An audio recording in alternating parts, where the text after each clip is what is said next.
ಅವನು ಅನ್ನದಾತಾನೆ.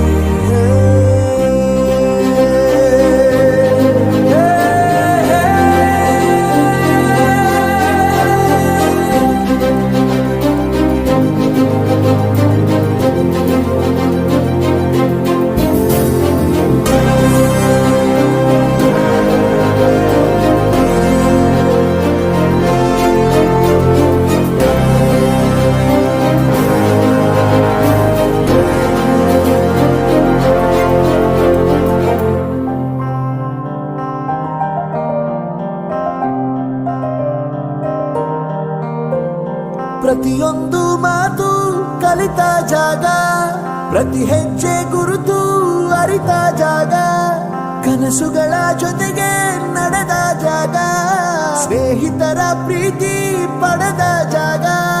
ಎಲ್ಲರೂ